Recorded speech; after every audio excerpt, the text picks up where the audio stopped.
Belajar dengan melakukan.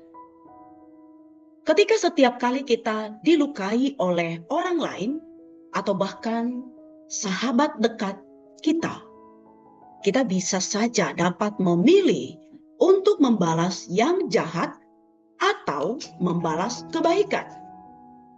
Dunia seperti apa yang akan kita ciptakan?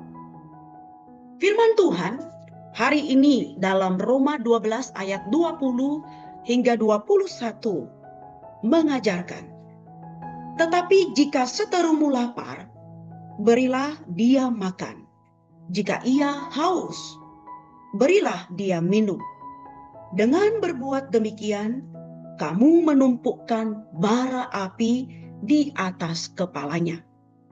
Janganlah kamu kalah terhadap kejahatan, tetapi kalahkanlah kejahatan dengan kebaikan.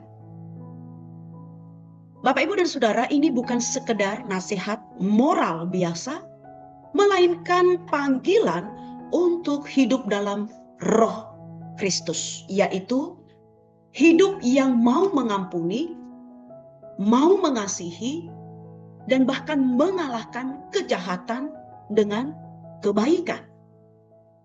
Ayat ini ditulis oleh Rasul Paulus kepada jemaat di Roma yang hidup dalam situasi penuh tantangan, penganiayaan dari pemerintah Romawi, dan penentangan dari orang-orang Yahudi. Di tengah budaya mata ganti mata, Paulus mengajarkan cara Allah bekerja melalui kasih-Nya, pengampunan, dan kebaikan. Ini adalah gambaran karakter Allah yang sempurna, yang mencapai puncaknya di atas kayu salib. Yesus tidak membalas kejahatan dengan apa? Dengan kejahatan. Tetapi Yesus berdoa. Di dalam Lukas 23 ayat 34 yang berkata, "Ya Bapa, ampunilah mereka, sebab mereka tidak tahu apa yang mereka perbuat." Bapak, Ibu, dan Saudara, mengingatkan kita bahwa pengampunan dan kebaikan bukan sekedar moralitas manusia semata, tetapi cerminan kasih Allah.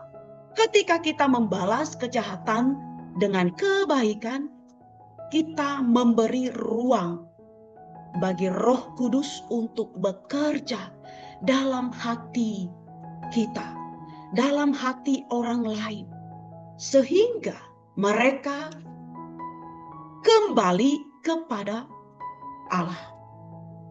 Mengalahkan kejahatan dengan kebaikan adalah peperangan rohani yang hanya mungkin kita dapat lakukan jika kita tinggal di dalam Tuhan Yesus Kristus. Di zaman sekarang kita tahu begitu banyak konflik sosial, politik, dan bahkan pribadi seringkali diselesaikan dengan cara balas dendam atau kekerasan verbal. Firman ini sangat relevan bagi kita, mengingatkan kita bahwa membalas kejahatan itu bukan melakukan dengan kejahatan, tetapi membalaskannya dengan kebaikan. Ini adalah panggilan kita sebagai orang yang telah menerima pengampunan itu terlebih dahulu dari Tuhan Yesus Kristus. Kita diingatkan bahwa misi kita sebagai orang percaya adalah melepaskan pengampunan dan melakukan kebaikan di dalam Tuhan Yesus Kristus, sehingga nama Tuhan semakin dipermuliakan dan dunia melihat cahaya Kristus melalui hidup kita.